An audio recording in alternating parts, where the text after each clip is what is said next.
Welcome to the Oral History Podcast, which features stories from the oral history website voicesofoklahoma.com, where Oklahomans have given generously of their time to tell their life story for present-day listeners and for the generations to come.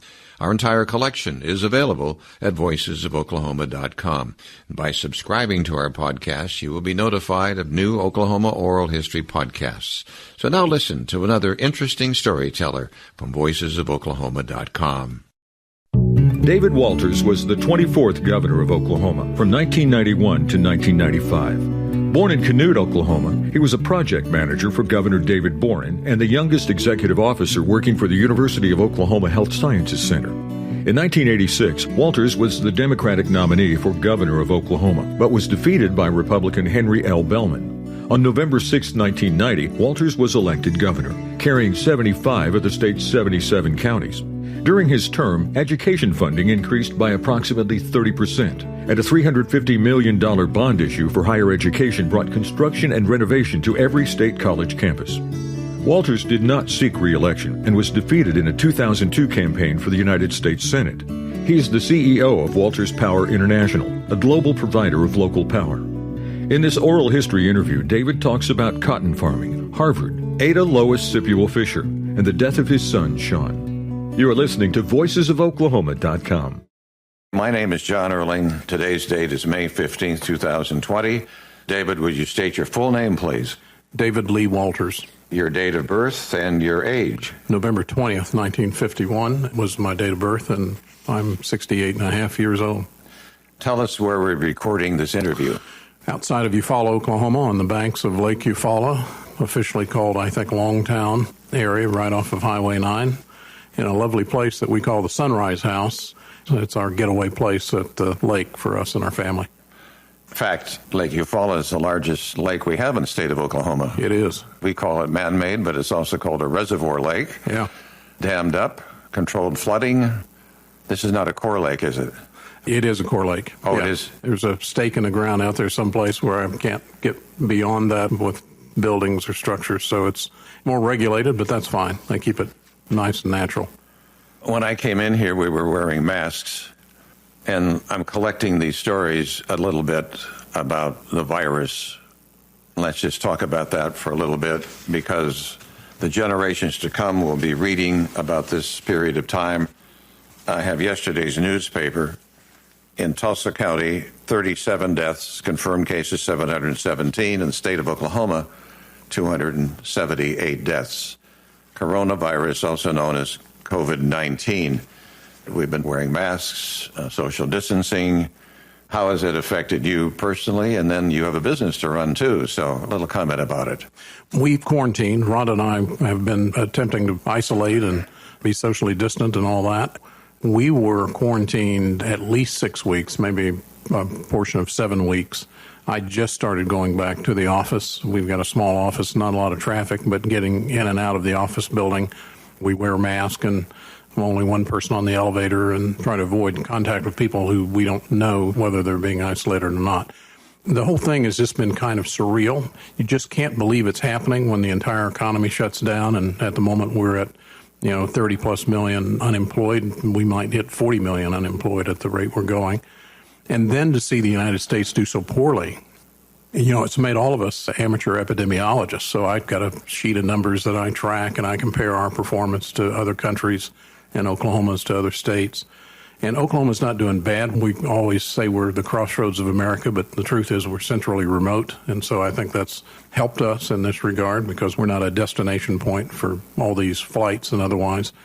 But when you look at New York and realize that with all the attention that Italy's got, that New York is twice as bad as Italy, the deaths per million, the cases per million, just unbelievable, which puts the United States in a position of being way above the world average. And so it's shocking that we've done such a catastrophic job of trying to manage this.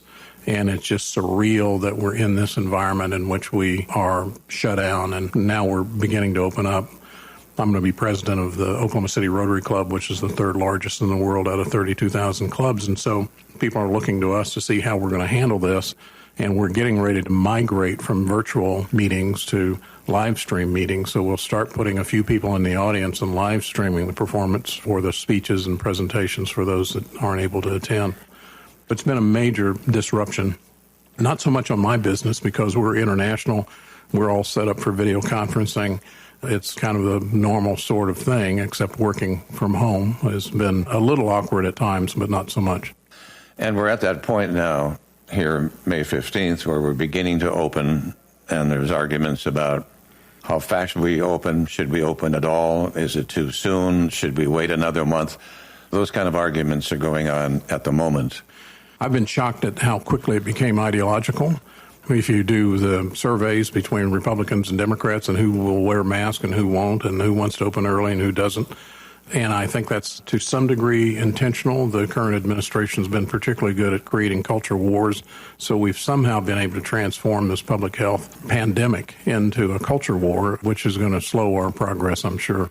And we have no end in sight. They're also talking, of course, as you know, in the fall it could come back again, and we don't know till the vaccine is probably going to be hopefully developed whether that's going to be the end all or not. I hate to say this, but the virus sounds like it configures itself in so many different fashions when we see what's happening to children now as a result of it, that I just am more pessimistic. I think that we're going to be past it, even with a vaccine. You know, we inoculate 170 million people annually for flu, and we still lose 50,000, 45,000 average deaths with the flu, which is 1/10 of the mortality rate of COVID-19.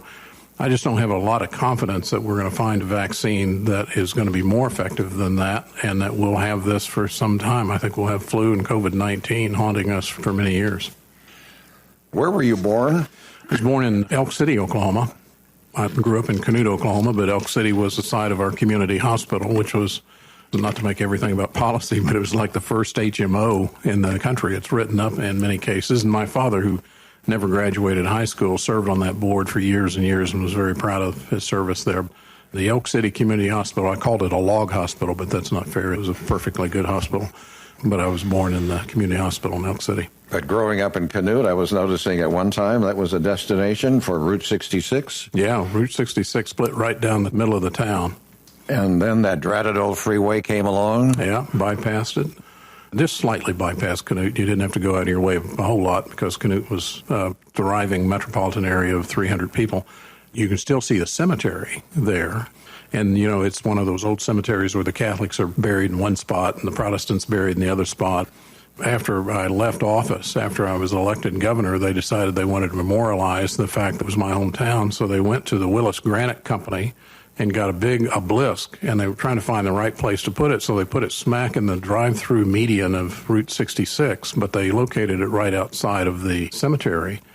Well, it's made out of the same material as all the tombstones, so people think I'm buried there. And so if you go out there, you'll find a lot of faded plastic flowers around it and a few broken Coors beer bottles because it's a favorite target for the local teenagers to go through the drive-thru and see if they can hit it. So I'm memorialized, and you can barely see it from the bypass. And you're very much alive here today. Your mother's name? Evelyn Marie. Where did she grow up, and what was her personality like? She grew up in western Oklahoma. Her family had migrated, if you will. All of my grandparents were born in Germany, France, Prussia, Bavaria, Switzerland. When they migrated here and grew up in various parts of the country, and they all wound up in either Arkansas or Oklahoma. So she was born and raised in or near Canute, Oklahoma. Her personality? She was a very determined woman. She completed high school, so she was educated. She had a very good sense about her, very religious. She bore 5 sons, including me. She desperately wanted a priest out of that. We were part of that German Catholic community out there, and I was the target for a while, but it just didn't pan out somehow. I slumped too much when I folded my hand. I don't know what disqualified me, but I hated to disappoint her that I didn't become a priest. But she was like that, where she was very anxious to have her children well educated, and she achieved that. But she didn't get a priest. She didn't get a priest. Your father's name? Harold. Did he grow up out in western Oklahoma, and where did he come from? He came from Arkansas, so his family migrated initially to Branch, Arkansas. I think they had a home in Ratcliffe, which I presume is close to Branch. He grew up there. Then eventually they moved to the Canute, St. Francis area. St. Francis was one of the oldest Catholic churches in western Oklahoma and just a few miles away from Canute. What was his profession? Farmer, never finished high school. He farmed cotton, wheat, served on this community hospital board in Elk City, which was one of his proud contributions, I think. He was known as a very friendly guy. When you went to the sale barn with Dad, he would greet everybody, talk to everybody, and when we were older, we'd say, "Who is that?" And he said, "I have no idea." Right. So he was a very friendly guy and not confrontational at all. He could stir up a temper if we screwed up and plowed under accidentally an acre or two of cotton, but he was an easygoing man that was really well thought of by all of his friends and neighbors. So then you grew up on a farm. I did. Very small cotton and wheat farm, 160 acres, somehow is all that we owned. He leased land from his parents, which had some land down near Burns Flat by the Clinton Sherman Air Force Base. So we would drive those tractors long distances over dirt roads, going back and forth to these various locations to farm little plots of land, drive our own combines. I remember back in the day, and I guess I got sprayed by DDT, which might explain this, but the great fun out on the farm was being the flag bearer to mark where you're going to have the insecticide sprayed on the crops by the aerial sprayers. So, of course, you would just get coated in DDT and all these other chemicals. It's amazing we're still all alive. Yeah. When you were living there, were there thoughts, do I stay on the farm or I'm going to get out of here as fast as I can? I think it was more the latter. I think there was a real sense that we've got a good family, but this is hard work. Chopping cotton in the middle of the summer in western Oklahoma is very difficult, hot work. And my parents were always very encouraging of education, which was remarkable. My father never finished high school. My mother did. My oldest brother started going to a trade school in Oklahoma City, and when we would travel to Oklahoma City to see him, that 100-mile distance, it might as well have been to a foreign country. We were just eyes wide open. Then he migrated into engineering school and wound up becoming one of the technicians working for Martin Marietta and others that installed nuclear missiles all over the country. So he was always moving around in various locations and doing important work. And then what followed was my next oldest brother went to the University of Oklahoma Engineering. The two of them wound up getting PhDs in engineering. And then my next brother went to engineering school, and he got drafted into Vietnam out of school, but did finish his degree. Myself, I went to engineering school at the University of Oklahoma and then went on to Harvard Business School. And then my younger brother was the black sheep of the family, and he went to Oklahoma State University and got a degree in agricultural economics. So remarkably, that couple that had one high school degree between them wound up producing 5 sons that had 10 degrees. The first house that you lived in Canute, do you remember it? What was it like? Oh, yeah, it was built by my parents by their own hand. It was a 50-foot long, probably a 30-foot wide affair that somehow squeezed in 3 bedrooms and 2 baths and a kitchen and dining room. You know, it was just very fundamental. But it was like a mansion. I mean, they had lived in some really, really awful places over time. They tore down a place they were living in, and I remember hearing the stories where they straightened all the nails out so they could reuse the nails. So it was western Oklahoma poverty. We didn't know how poor we were, and we weren't hungry or anything, just there was never a spare nickel. Well, they had to build a big house. I mean, you had 5 boys. Well, you'd think so, but we were spread out over a number of years. So by the time I needed a bedroom, a couple of them were already out of the house. We managed to figure out how to make 3 bedrooms work. So you went to elementary school in Canute? I did.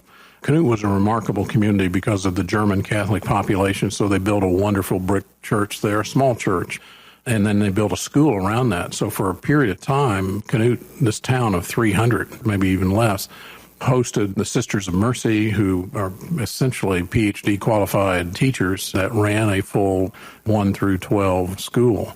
Eventually, as time went on, the high school was closed, but it was still active enough, so I went through 8 grades of parochial education, Catholic education in Canute, Oklahoma. I had a great education. When I went to high school, at the public high school in Canute Trojans, it was clear that I had been better educated in the first 8 years than my colleagues in those classes, so it was a good start. So no wonder you graduated valedictorian. in 1969. Well, there wasn't a lot of competition. It was a 25-person class. But yeah, I paid attention to my schooling, and I had an eye on college. And I remember that I think it was Algebra 2 or I needed some slightly advanced mathematics in order to get into college, to pre-qualify for the University of Oklahoma. And they didn't offer it. So I went to the math teacher and asked him if he could teach me. Would he come in? And here's a guy who was a farmer, brilliant mathematician, but he farmed to make a living because nobody got paid much money to be teachers, and still don't. His name is Mr. Sullivan. He said that he would come in an hour early, but I had to find one other person that would take the class. I had this friend, this big old bruising friend of mine who was not God's gift to academia, and he was a good enough friend that he came and took that class, had no idea what we were talking about half the time. They gave him a D just for showing up. But I appreciated both him and Mr. Sullivan for making sure that I was ready for college. Any other teachers that stand out in your mind? We had a Mrs. Sappington who was funny. We terrorized that poor woman. She drove in from Weatherford, Oklahoma every day. It was a decent drive for her. But we just had a lot of fun with her, and she was a good disciplinarian and somehow managed to keep the farm boys in line. There was a teacher by the name of Jimmy Dean, not the sausage guy, but he kind of looked like the sausage guy. We'd had no separate coaches, so everybody coached. So he taught English, but he really spent most of his time on the corner of his desk telling us baseball stories. He loved baseball. So we got to play baseball and learn English at the same time. You go on to the University of Oklahoma. Industrial engineering? I started out in aerospace engineering. Somewhere along that line, there was a cover story about aerospace engineers. There was a big glut of them at one point, and so there was an aerospace engineer holding a vacuum cleaner, and he was selling vacuum cleaners for his profession. So that impressed me, and I went to the industrial engineering group, who there seemed to be a big demand for, so I switched majors about halfway through to industrial engineering. I'm glad I did it. Industrial engineering is sort of a generic engineering that is more applicable across the board and, frankly, combines itself well with a business degree. The fact that your brothers were in engineering, did that influence you? It did. My mother would cut out clips of the papers of their notice of their graduation and awards that they would get. Those scrapbooks are pretty motivating at home when you're sitting there flipping through them. So you graduated OU in what year? I graduated in 1973. I graduated high school in 1969. In grade school, I got my work done quickly, and we had 2 classes in each room. So first grade, second grade, third grade, fourth grade at Canute Catholic School. Apparently, I irritated one of the nuns, and so instead of skipping a grade, they made me take 2 grades at once. So I think it was a third and fourth grade at the same time. And all I can remember is my books wouldn't fit in the little desk, in the hatch underneath the desk, and having to lug those home for homework. It was a dual exercise. I learned a lot, and I built some muscles hauling those books around. So it caused me to be very young for my class, which is always embarrassing. You're younger than all the girls in your class, so you're just cannon fodder in that deal. But the teacher punished you by saying you've got to take 2 grades at the same time? It wasn't couched in those terms, but I think she was trying to keep me occupied. I got my work done really fast, and so she just wanted to make sure I stayed out of mischief. Yeah. Then, after you graduate from OU, then what? I went to work. I was very involved in student government, so I got elected as the University of Oklahoma Student Association president. That was during the war protest years, and so we were really active. Delegations of us would meet with the administration during that period of time to try to keep peace and calm and all that. So I met a number of administrators, and I'm sure I was a little less hairy than my student colleagues and maybe a little less radical, but one of them had been the Dean of Engineering, Gene Nordby, and he had become the Vice President of Administration and Finance. Somewhere in that process, he had said, if you have an interest, I could use somebody in my office. I wound up interviewing for a number of different jobs and had some great job offers coming out of engineering. I remember Procter & Gamble down in Dallas and going through the Ivory soap line and seeing that they were actually testing the bars of soap to make sure they floated, which was the unique thing about Ivory soap. So all kinds of engineering process jobs, but this opportunity at the University of Oklahoma just seemed much more interesting, and it proved to be. So I went to work in the administration at the University of Oklahoma fresh out of college. What was the job? I was probably an analyst in the Office of Administration and Finance because I remember What we spent a lot of time doing is adopting standards for space usage, so I could take an academic department and see if they had too much space or too little space. We ran lots of new building projects. We were there at the time we built Lloyd Noble Center. I don't know if they've replaced it now, but Lloyd Noble was quite a project. I remember we hit water when we dug down and lost a bulldozer. We never got the bulldozer out. They just sunk in like a sand pit. We were around for the building the New Law Center, the Lloyd Noble Center, and lots of buildings, physical sciences building. There's a lot of building going on. The building I was kind of proud of was we expanded the football stadium. You'd normally just raise your money for the project, or you'd have an appropriation for the project, and then you'd go spend that money. And the state treasurer always kept all the interest earnings. Another friend of mine who was the comptroller, Jerry Farley, well, we were the first project. I remember sitting in front of Leo Winters as a young pup, making the case to him that the bids came in over budget and we weren't going to be able to expand the University of Oklahoma football stadium unless I could get the interest earnings off of that money to add to the budget for that project. It must have been just hysterical, because here's Leo Winters, he's this famous, controversial state treasurer who prided all the interest earnings. He agreed to do that, and since that time, all projects now enjoy their interest earnings, but we managed to get the University of Oklahoma, that first expansion where they blew off the old deck and put up a new deck. You were the person asking Mr. Winters, and you were how old? Oddly, 24. You mentioned the war years. Let's just go back a little bit. You were talking about Vietnam, a little bit about the demonstrations on campus at the University of Oklahoma. Anti-war, I suppose. Right. Herb Holloman was president. Herb was a brilliant guy. He came in and did a planning document. He spent a year before he took over on the campus with a massive planning committee. And he developed a book called The Future of the University, which is to this day just a remarkable document that charted a course for the next several decades for the University of Oklahoma. And Herb was a liberal guy. He came from Massachusetts, so he tolerated a lot more protests than otherwise. It wasn't unusual to have him sit cross-legged on the floor with a bunch of students in his home and have a long beer drinking session. And so that went a long ways to keeping the peace on the campus. We still had lots of protest and lots of running around and occupying the administration building and sit-ins and all of that. The war seemed to be quite an unjust thing at the time to all of us. But I think Herb Holloman's leadership kept it relatively calm. But Dewey Bartlett, who was governor at the time, wasn't amused by the liberal tendencies of Holloman. So they were always trying to get the National Guard engaged, and did once or twice, but not in a serious way. I realized Kent State and the death of those students was an unusual thing, but it was amazing to be there and to realize how tense it was and how radical many views were on both sides, and how much the establishment objected to that protest. So it was remarkable to see the peace being kept. And you were exempt from Vietnam because of your education? No, this was back in the lottery day. I drew a relatively high number, and I was married, and, it seems like I got married at 12, but I was married at 19 years of age. We've had a child quickly. So I was married with a family, but I don't think there was an exemption there. It was just the lottery that kept me out.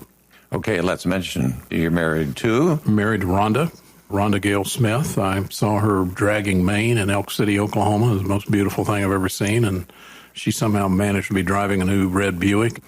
Elk City is 7 miles away from Canute. Elk City girls would never date a Canute boy. That was like Dominican Republic, hanging out with the Haitians or something. So I grew a beard when I graduated from high school, or such as I could, and I hitchhiked to Dallas because my brother lived in Dallas, and he said the car market down there was better.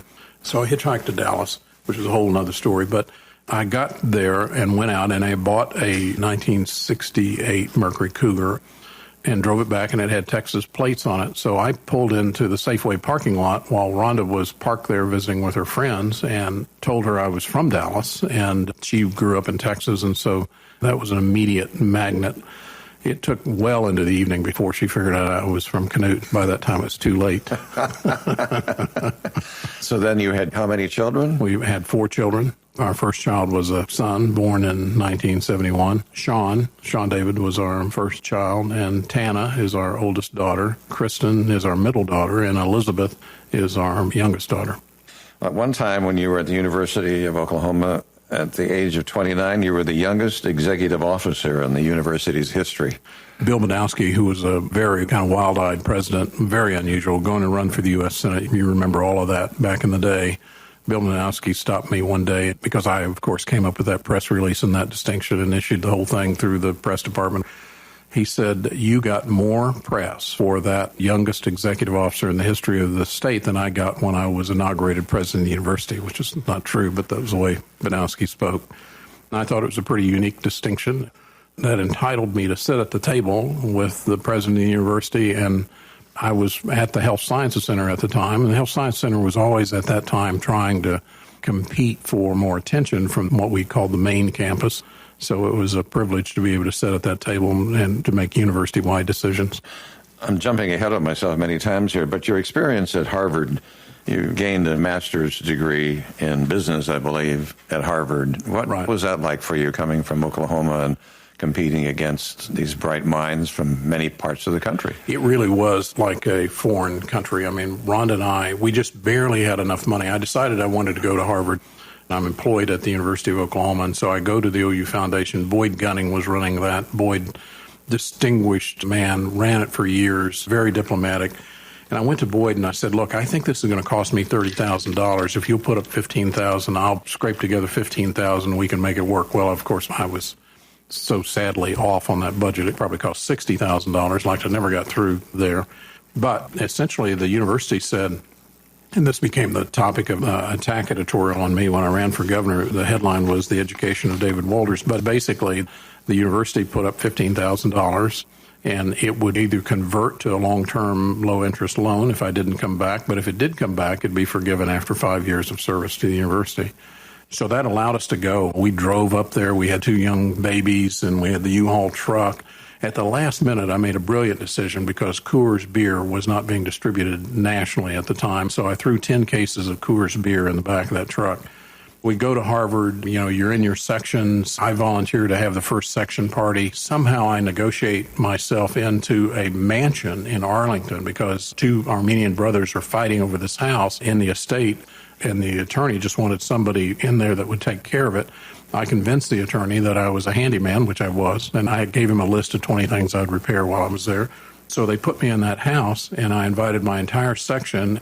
I had barrels of Coors beer. They all thought, in fact, I told somebody I was Barbara Walters' son. That disappointed my mother terribly. She found no humor in that. So I became very popular. I think they elected me immediately as section president or something at Harvard. It was a remarkable experience. Very hard work, early morning study groups. They cut the bottom 1%. You can all be geniuses, and they drop the bottom 1% of those classes just for the competition. So you're just terrified you're going to, quote, hit the screen. I don't know if they still do that. Seems inhumane somehow. They lop off the bottom no matter what. So you work your tail off for 2 years. During that period of time, I had intended, of course, to stay there. I didn't have the money to move back and forth to Oklahoma during that summer break. That's where I went down to interview for summer jobs, and I see the office of the governor, state of Oklahoma. Jim Buchanan was in there interviewing for interns for David Boren. So I wound up coming back for the summer, and that was my introduction to state government, working as an intern for Governor Boren. Then you completed and graduated from Harvard and met people from all social standings, I suppose. I did, and again had a great series of interviews. I had the distinction in coming out of undergraduate school that I don't know if it was a Procter & Gamble job, but somebody offered me a lot of money to take that job, and I went and took the job at the University of Oklahoma. But it was the highest salary offered to a graduating senior at the University of Oklahoma.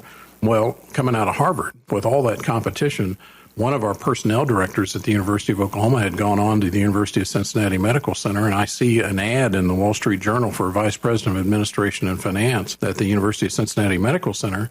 And it's my friend. I call him up just to catch up and say hello. And he said, won't you apply for this job? And I said, oh, my God. And so I did. And again, it was a typical higher education, 3 trips there. They interviewed your wife and all of that. And they offered me the job and a remarkably big salary, which was the highest salary offered to any graduating person in my class at the time. And I wound up coming back to Oklahoma, coming back to the University of Oklahoma, not just to defray that $15,000 loan they'd given me, but it just felt right, and I wanted to come home, and I wanted to get more established there. By that time, I knew the governor of the state. I had a network of folks. The chancellor of higher education, E.T. Dunlap, had also offered me a job somewhere in this process. When I called him and told him I was going to go to work for the Health Sciences Center, he called me with a profanity-laced screaming attack and said, blankety blank, what are you doing? The bishop is offering you a job and you're going to work for a blankety blank parish. He was beside himself that I wasn't going to go to work for him, but the Health Science Center was a great place to be, and I stayed there 5 years. We did lots of things, including establishing the Tulsa Medical College campus, which heretofore had not had a permanent campus. I had to break every rule and avoid E.T. Dunlap carefully because he was intent on us not having a medical school in Tulsa. So I got some banks to cooperate with us, and we got that first American Christian College campus set up as a owned property for the Tulsa Medical College. So I had a good time at the Health Science Center. Were you thinking back then that someday I want to run Probably for office? Not very much so. I mean, I remember sitting in that little farmhouse and watching John Kennedy get elected. This is a Catholic, and the anti-Catholic sentiments were intense, and my mother was just praying and campaigning and doing everything she could, going to precinct meetings, and so I got sort of an early introduction to all of that. But I remember just being so thrilled when John Kennedy got elected, and I think it caused me to pay attention a little bit more to who's the governor, who's our legislator, You really knew your county commissioner because that's who graded your road outside your house.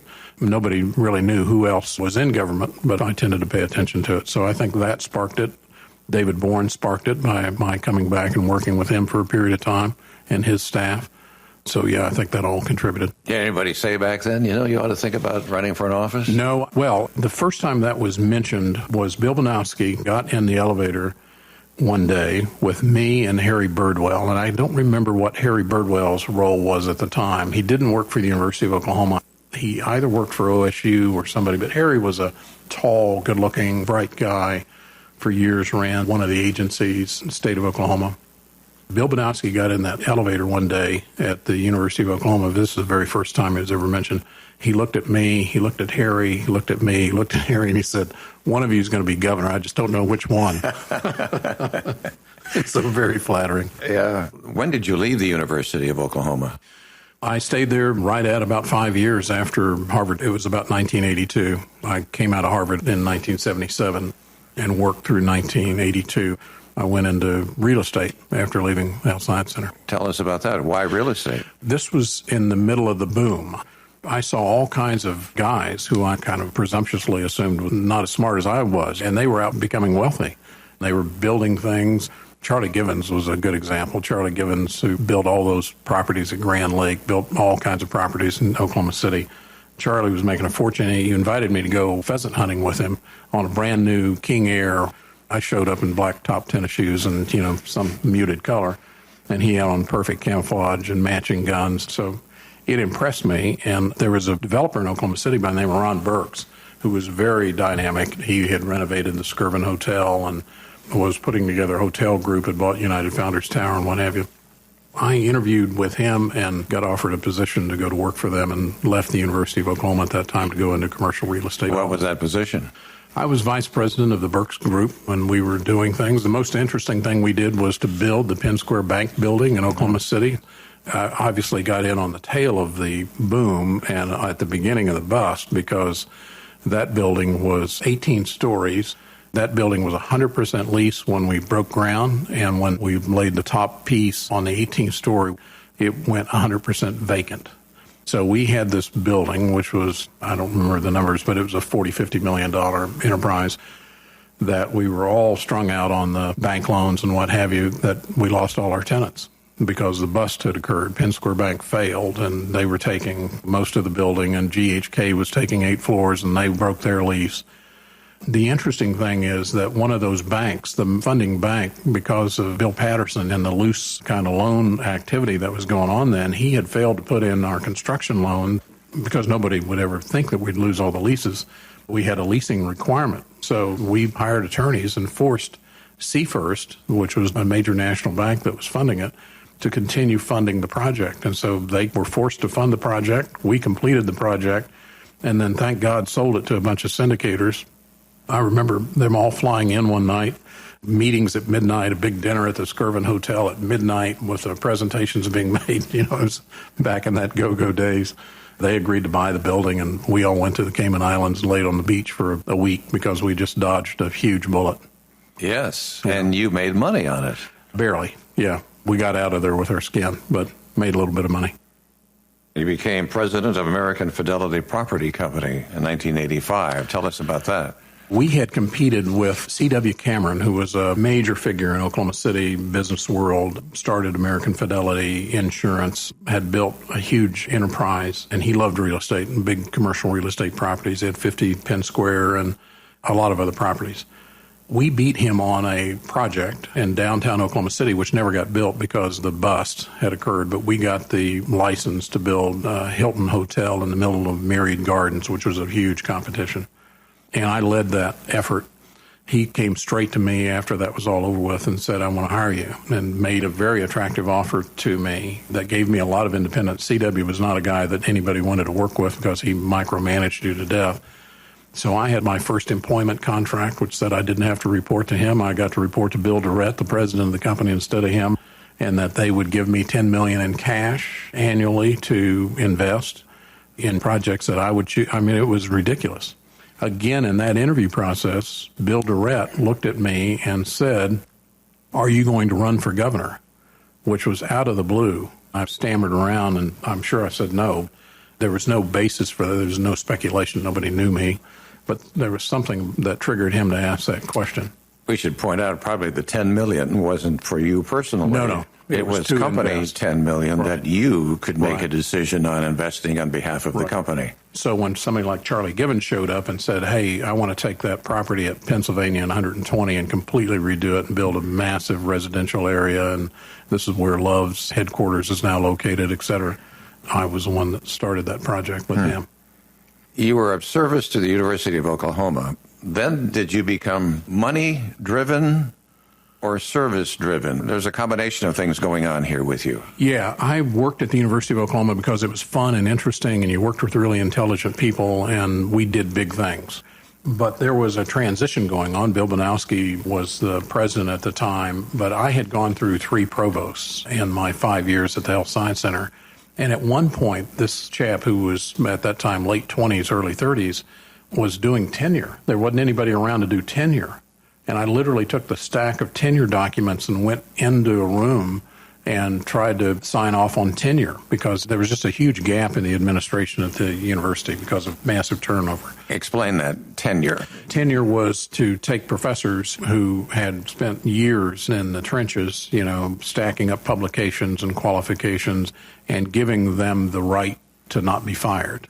So they had job security is what tenure basically gave you. Wasn't that installed already, or you were presenting it to them? No, the provost had to sign off on it. I didn't have a provost, so I went and took these documents back in the room and basically approved them on behalf of the provost office at, late 20. You'd normally have a distinguished physician at the Health Sciences Center carefully go through these. So you changed the lives of a lot of people sitting in that little room with your signature.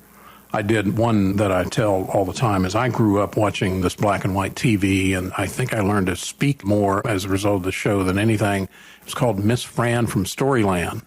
I forget Miss Fran's last name. I'll think of it here in a minute. But she turned out to be a behavioral scientist that was a distinguished professor at the Health Science Center. But she didn't meet certain base qualifications and yet had applied for tenure. And I denied Miss Fran from Storyland tenure, and I'm haunted by that to this day. Yes, you should be. Maybe if she's within earshot of this recording, I can say here for the first time publicly, I'm so sorry. Okay, so we're talking 85, but then the year 1986 comes along. Mm-hmm. You became the Democratic nominee for governor of Oklahoma.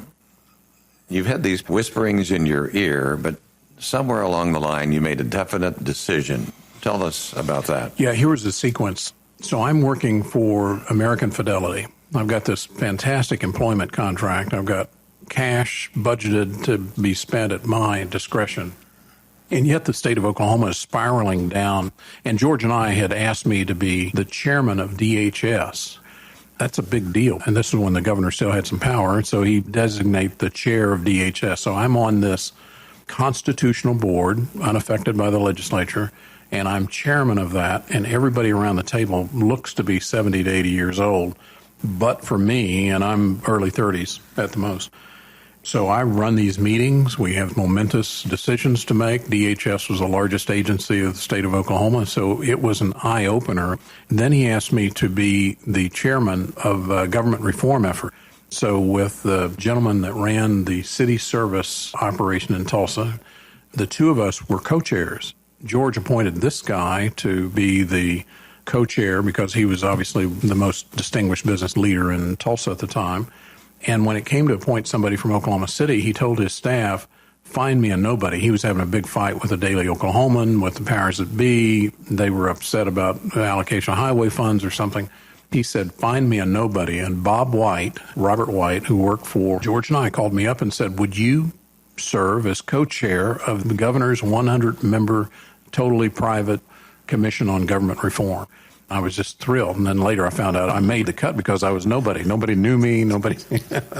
Those two experiences taught me a lot about state government. I enjoyed watching the other members of this reform commission because we busted up into 10 groups and they'd each take a piece of state government and they'd come back and report. And these are all business folks or completely independent people. And they would come back and they'd say, you know, I was always pretty critical of this, but this is really complicated. This is much more complicated than I thought, and so the solutions are going to be very difficult, which was sort of the mantra coming out of there. My reaction, probably because of my age and naivete, was this is a lot simpler than I thought. You know, I always saw these big, massive problems. It was because nobody was making decisions on merit. They were basing it on political influence. Nobody was looking at a cost-benefit analysis. No one was really doing a budget. You know, it was just adding incremental amounts to it. Fast forward, the other thing that happened is I'd met Ed DeBartolo during my work at the Berks Group. I actually talked to him personally at an event and said, you need to come to Oklahoma because they're getting ready to change the handle on pari-mutuel betting. And he perked up because they had Louisiana Downs and they were making a fortune at a couple of other racetracks. And within 2 weeks, I had a massive private jet arrive, and I had Jim Buchanan, who was the guy that interviewed me for internship at David Bourne, his big commercial realtor in Oklahoma City. Jim was kind enough to go find 7 sites. We were in the helicopter with the blades twirling, which was a DeBartolo requirement, which violated FAA rules, that we had to have the blades moving because he didn't want to waste any time. So he gets off of his plane, little Italian guy in a 3-piece suit, doesn't say 2 words. We get in the plane, we fly these sites, and we're all talking over our headsets and telling him about the various characteristics. Well, his staff had seen these sites in advance, and they had ranked what we then called Lincoln Park Downs as the worst site of all of them because it just didn't work and they didn't like the area and it was going to be too expensive to develop. When we landed, he goes number 1, number 2, number 3. Well, the number 1 site was Lincoln Park Downs. He completely reversed the order and picked that. So I got sucked into that process simply as a volunteer because I had met and introduced this to him and wasn't being paid for that. American Fidelity got reimbursed some money for my salary because I've spent a lot of time on this at the time. But I get to this point. We have a celebratory dinner that has Governor and Mrs. Nye there and all these officials. And it got around to the governor's race, which was upcoming for 1986. Everybody had an opinion, and we were listening intently, and I had no intention of running. I was up to my eyeballs and busy. Donna Nye finally said, well, you know who ought to run. In a room of 25 people or so, we all lean in with raptured attention. She points across the table at me, and she says, you ought to run. Well, George and I almost climbed under the table because he didn't want to take sides, and here his wife just very publicly said, you ought to run.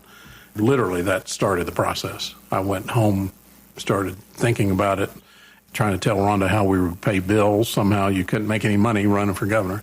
And we didn't have any money, really. And nobody knew us. We did a poll, and I had 2% name ID, and those people were lying. They'd never heard of me. I was never in the papers. But Don and I sparked that process of thought. And before you know it, I jumped into the governor's race late. I think I announced in March of 1986. And Mike Turpin was clearly well on his way to winning the nomination.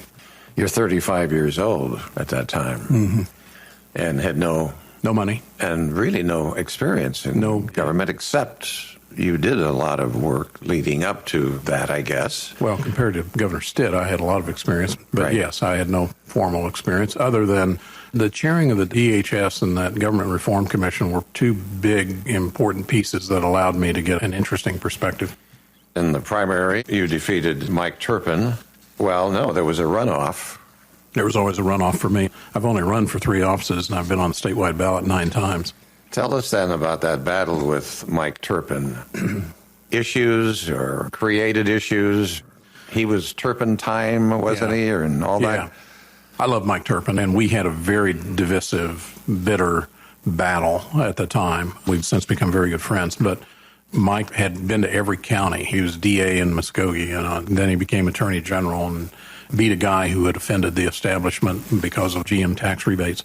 And so Mike got to the Attorney General slot. Well, at that point, it was a foregone conclusion that he was going to run for governor, and he worked it to death. I mean, he went to every county chair was for him. He had lined it up. And then I pop on the scene, and I'm not taken very seriously because nobody knows me, but I think the Daily Oklahoman kind of had fun by giving me more publicity. This is before they decided to turn on me years later, but they had fun giving me quite a bit of press. Then the next thing I know, Channel 4 wanted to find somebody who was running for office who probably wasn't going to make it. They just wanted to pick a candidate and follow them with a camera, film some of it, and have a documentary after the election about what it takes to be a candidate for office. So I have the local NBC affiliate, KFOR, follow me with a camera crew. Early in that campaign, Mike Turpin went crazy because he's out there giving a big speech and rah-rah and carrying on, and here I arrive with a camera entourage, people being interviewed and all this other stuff. And so it gave me early credibility. I remember an early front-page story in the Daily Oklahoman that said high touch versus high tech, because I was always talking about new ideas and new direction, and it's time for change state government and this, that, and the other. Mike Turpin got a hold of that, and he thought it would be popular to say, I'm not a high-tech guy, I'm a high-touch guy. I look them in the eye, I shake their hand, blah, blah, blah, blah. Well, that was just the wrong thing to say at that moment because we were coming out of a bust. People were looking for change, looking for something different. So it all clicked, and I raised a lot of money. I'd get on the phone and say, you don't know who I am, but I'm running for governor, and here's why. I had people more than once say, how do you spell your name, so they could write a check. I was just intense about calling people and asking for support. We raised enough money in that campaign. It was like $1.8 million, which is just ridiculous in current day dollars. We raised a lot of money, nickels and dimes here and there. Then I hired Washington consultants, Doak and Shrum. We'd never had a full-fledged Washington firm involved. They did brilliant ads. They did the Time's Up. You know, Mike Turpin it's Turpin time, and he'd get in that big dump truck and ride down Lincoln Boulevard for his announcement. We just took that and turned it on him and ran a bunch of ads that said Time's Up. We got Mike in a runoff because there was always a whole bunch of candidates, and I led him in a runoff. He was supposed to win without a runoff. I led him in a runoff, and he did an excited interview the night of that election. Obviously had lost his temper and just couldn't believe what had happened to him. And that interview probably killed him for the general. So we won then the general and went on to run against Henry Bellman. You talk about raising money. A lot of people say the worst thing in the world to run for office is that I've got to raise money. You didn't apparently feel that way? No. Pick up that phone and make that call? It was sort of a piece of the business. You couldn't be a candidate without it. So it was an essential element to be able to fund a staff, have an office, buy television ads. I guess I looked at it too clinically in terms of just saying, I don't care whether I like it or not, it's got to be done. And nobody's going to be able to do it for me because nobody knows me. And so I just got on the phones and stayed on the phones. Not everybody said yes. People had to say no. You had to take rejection on the phone, and that had to be. Time. But it didn't obviously thwart your. Yeah, you got used to it. I mean, it's like, who? Yeah, what? Right. You're not going to win. I had a lobbyist in Tulsa who came to me because I had a little watch party in Tulsa the night of the primary. He came to me and he said, okay, stiff upper lip, young man, gave it a good try. And everybody just assumed I was going to get blown out for that race. And he was the first guy I called after I won the primary. Did you and Mike Turpin have a debate? We did. I'm trying to think if we had an individual television debate. We did have a debate during the primary when we had all the candidates. This is when we had Shorty Barnett and Blue Jeans Jenner and somebody unrolled a urinalysis that they'd taken and accused all the rest of us of being on drugs. So it was the most bizarre TV debate. We've got to find a tape of that. But I'm trying to remember if Mike and I had a televised debate. I'm almost certain we did. I know we had a radio debate one night that Mike got so mad at me. We were in the runoff. I was poking him, and he wasn't used to that, and I feel badly about all that. But he got very angry, and I thought he was going to deck me at one point. He lost his temper publicly then. Well, I think what hurt Mike was that he had a towel around his neck, and his team had told him he needed to be a fighter, that he was going to fight for the voters. So the fighting looked like out-of-control stuff. It just didn't come off very well on television at the time that evening. And I think we picked up a lot of people. We jumped up in the polls right after that. Knowing all along that eventually someone is going to meet Henry Bellman. Yeah, it's funny. I've introduced Mike now a few times saying that Mike and I ran a vicious, bitter, hard-fought campaign to see who was going to get defeated by Henry Bellman.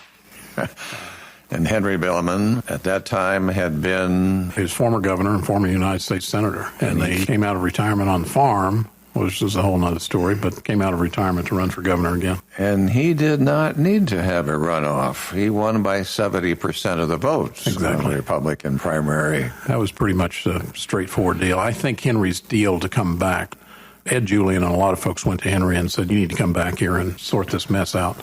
So Henry did, and I think part of that deal was to make sure that he had a well-funded campaign and that he didn't have a lot of opposition in the primary. So how did you position yourself against Henry Bellman, who was such a revered man in this state, and you were basically a nobody? Yeah. You had to treat him differently than Mike Turpin. We put out lots of plans, which normally don't really spark much interest, but I had an answer for everything. I must have sounded like Elizabeth Warren. I had a solution for every possible illness to face Oklahoma. Education reform and infrastructure development and you name it, we had plans galore. And Henry was kind of an aw shucks guy, and I could tell when he and I were on the platform together, we never debated. We would speak sequentially a few times, not very often, but you could tell that it was a combination of amusement and irritation on Henry's part. They would normally have me speak first because it's the advantage to go last, and he would say, well, I guess some might think that you can do that sort of thing, but that's not, he just kind of dismissed the whole thing. So we ran a vigorous, youthful effort. Henry would not debate me. I had somebody in a chicken suit follow him around at all of his events. That got to be somewhat famous. And who was in the chicken suit? Well, there was a rumor that it was Roger Randall. And I don't know for sure that it wasn't on one or two occasions, but I think it was just one of our staff members. I was a little divorced from all that, but our campaign was having fun, making the point to everybody that Henry didn't want to debate me, and his team didn't want this contrast on television. They didn't like that idea. So what I did was Governor Bellman had a little narcolepsy over the years, and he would fall fast asleep in front of you. You just wait patiently, and he would wake up. I experienced it when I was at the Health Science Center. I took one of the new provosts to meet the United States Senator, and he just went flat to sleep for just a few minutes, and then he popped back awake. He did that during George Nye's State of the State when Henry went on to be the director of DHS, or at one point was serving as director of DHS. He fell asleep in the gallery. Somebody took a picture of it. We took that picture and blew it up to life size, and I debated that sleeping picture of Henry Bellman around the state. So I'd set up an auditorium. We didn't do this a lot. Shirley Bellman never forgave me for this, but we would sit there, and in all fairness, I would try to present Henry's position on an issue where we differed as clearly as I could. But, of course, I'm making fun of him and drawing a contrast by the sleeping picture. But we got close. Yes, you did. It was like 47% for Bellman, David Walters, 44%. Less than 30,000 vote difference, wasn't it? Yeah, it was. I almost felt sorry because Henry, the morning after, because nobody anticipated me being anywhere near him. So it was a close election, and he spent all of his initial interviews that I saw trying to describe why that happened. And we had great TV. I was standing by a John Deere tractor in western Oklahoma with my dad. Bob Schrum was involved in a number of presidential campaigns, and David Doak. This is when they were young and brilliant, still brilliant. But they said, okay, you're behind. We're going to have you announce that you've lost. Not in so many words, but we're going to cut an ad that sounds like the ad you would run the day after you got beat. So they reverberated my voice. They had me walking with my dad, who at that time was suffering from Alzheimer's. And I was saying, we fought the good fight. We did the best we could.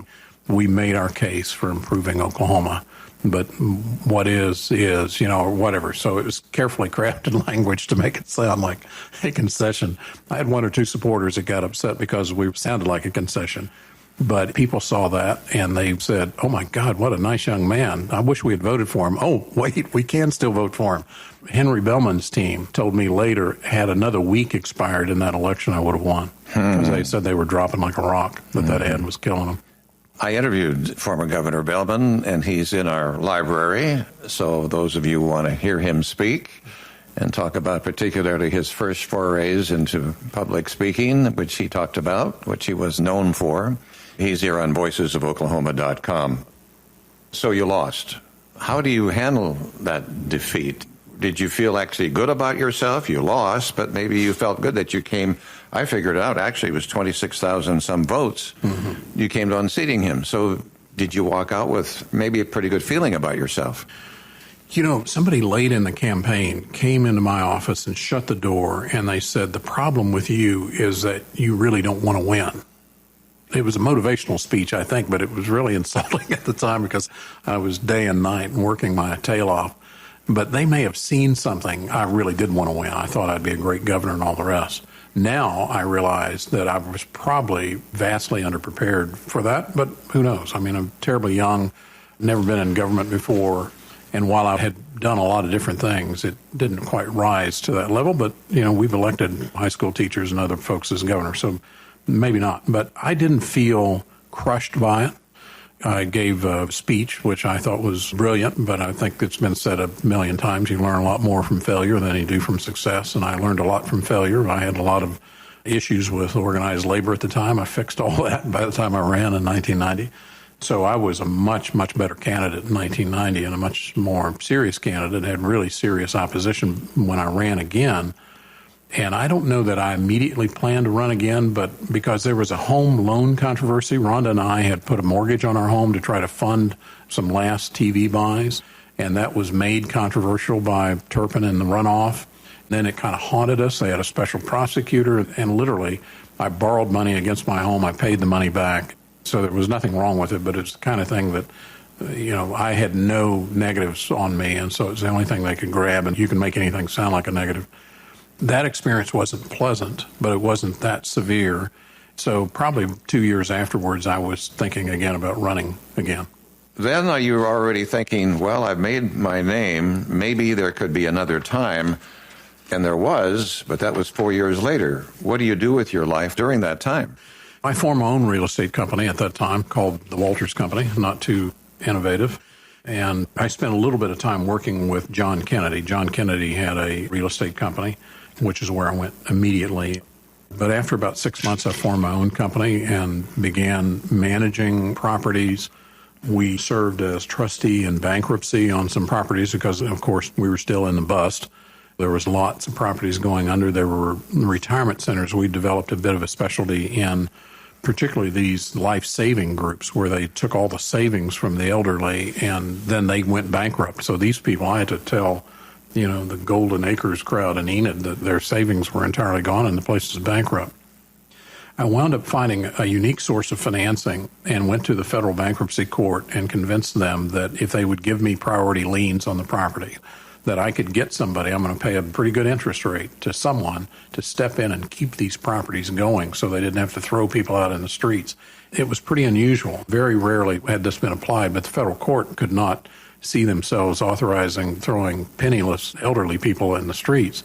So they gave me the right to put priority liens on the property and offer decent financing so I could continue to operate the properties and have an orderly sale of the properties, and that's exactly what happened. We did about 3 of those.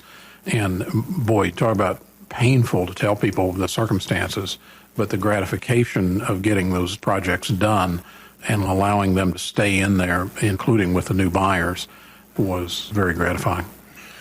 Who do you tell now, I've been defeated, but I want to run again? Do you pick up the phone and say, you were a supporter in my first run, I'd like to hear from you again? Yeah, I think the supporters of ours I think there was not a crushing disappointment by the outcome of that election. I think everybody always thought this was a long shot. You're running against an icon, Henry Bellman, for God's sakes, and you beat poor Mike Turpin, who was an odds-on favorite to be the nominee, and then you almost beat Henry Bellman. In the betting world, I think most political activists would think, boy, this guy's probably going to get it done, sooner or later. And so when we came back in a well-organized fashion, communicated well, I think, we had a lot of people come back on board quickly. And then by that time, you're 39 years old. The people that were involved in the Democratic primary, Steve Lewis, Wes Watkins. U.S. congressman at the time, and long-serving congressman. Had never, ever been defeated. Never defeated, right. His oral history is in our library as well. And so when it came to the runoff, again, as you said, you always enter a runoff, it was you and Wes Watkins. Right. What were the issues there, and what were the yin and the yang of that campaign? Wes couldn't believe I was going to run again because he didn't run in 1986. And so he and Lou, his wife, came to see Rhonda and I in our corporate offices. They were just condescending enough that they meant well. They came to say, hey, we're going to run, and I'm going to be elected. I'd love to have your support, and, it'll just be a waste of time for you to run for governor. So let's all get together and kind of make this happen and work together and all that. Because you hadn't announced yet. I had not, I don't think. So he was just trying to stop you. He was probably hearing that I was. So he was doing what smart politicians, surviving politicians do, which is go try to knock down the opposition early. But there was just a tone about it that just made us all the more committed to getting in the race. And Wes was beloved in Little Dixie. I mean, huge level of support. And Steve Lewis, for God's sakes, was Speaker of the House, the Oklahoma House, which at that time was, of course, a majority of Democrats. And Steve had marshaled through the House Bill 1017, the major reform effort, working with Henry Bellman and Bob Cullison in the Senate. They basically got this really quite remarkable piece of educational reform through. Now, they left it to the next administration to fund half of it. It was $1 billion deal. Imagine that. $1 billion would be a lot today, but in 1990, that was huge. So Steve Lewis was very formidable. Everybody in the education establishment was for Steve Lewis. So if you take Little Dixie out of the mix and you take all the educators out of the mix, that was a tough piece of work.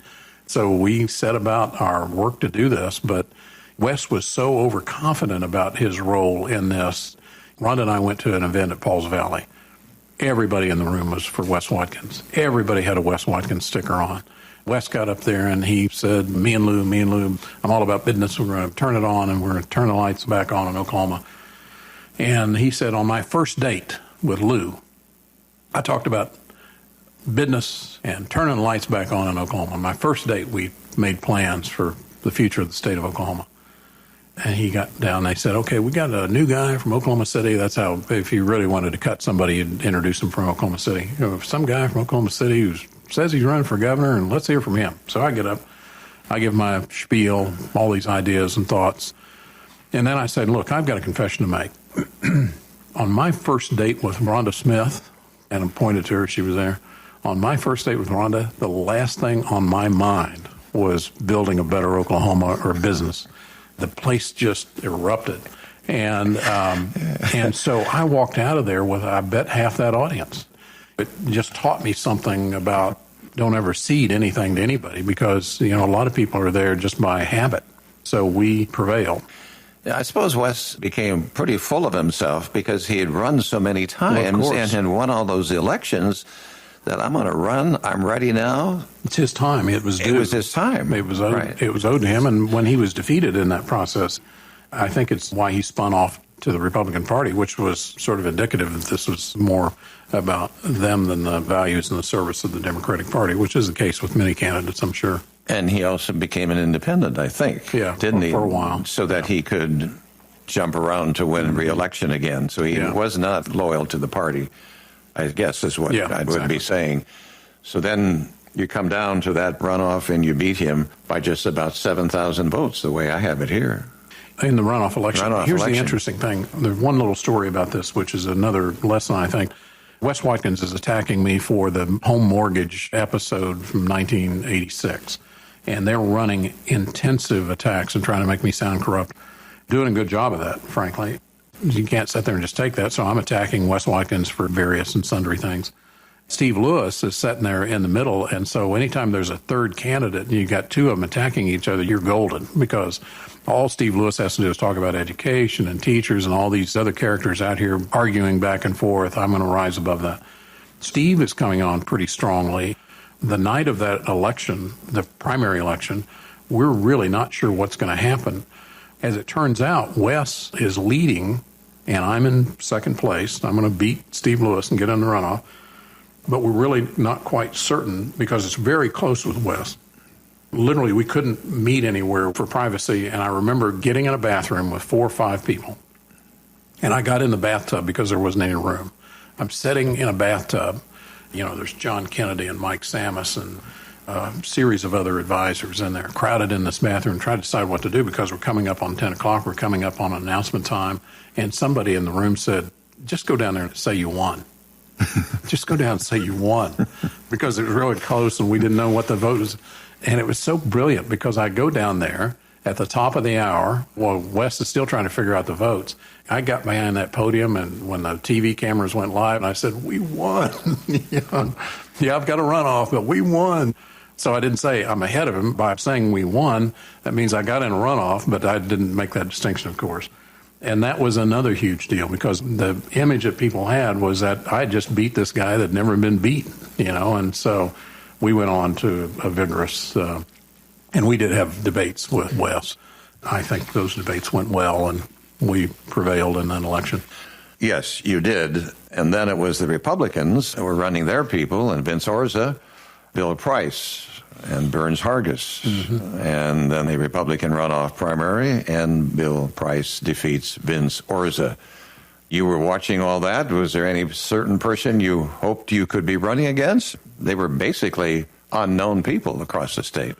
Yeah, I thought Burns Hargis was, you know, I to this day admire Burns. He's a brilliant guy and articulate and funny, and I was not looking forward to running against Burns, but Burns kind of flared out early.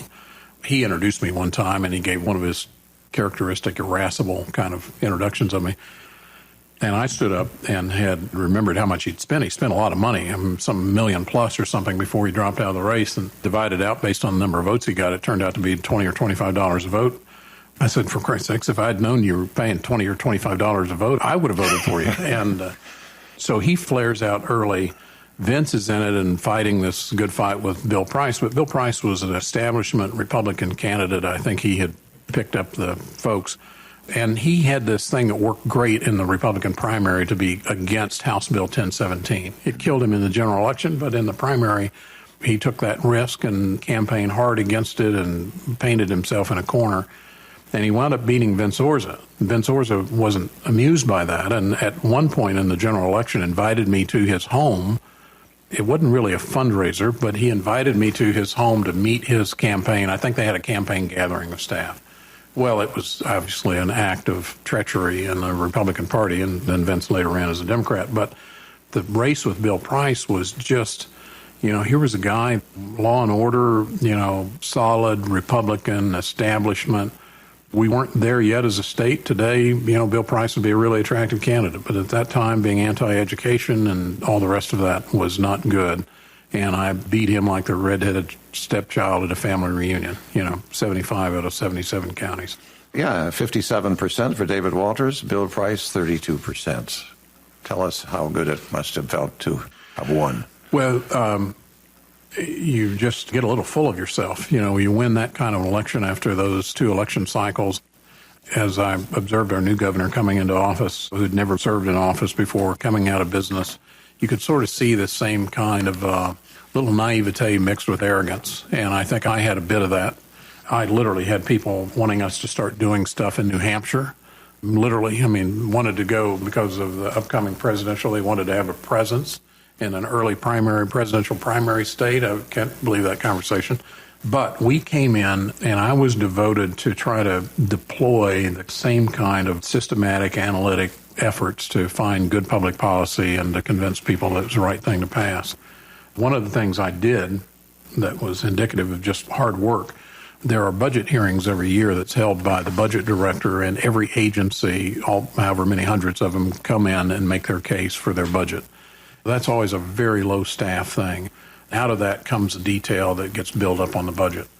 When I found out about that, I asked if I could attend every one of those budget hearings. And I spent days, weeks, hours. But the interesting thing about that, I remember inviting Jack Mildred, my lieutenant governor at the time, to join me. I was looking forward to having a really strong partnership with Jack. Jack was so bored, after a week or so of that, he just quit coming to him. And it was boring. But what I walked out of there with was a better understanding of that budget than the leaders of the legislature. So when Cal Hobson and Stratton Taylor and the rest of them would come in and rant and rave about this or that, I'd say, well, why don't you do this? Because that agency's got, So we just retained a tremendous amount of information, and we got a good leg up early on dealing with the legislature. But we started early and often trying to make a difference and do things differently and bring new people into government, and we were proud of many, many folks we brought in. We named women to statewide office vacancies.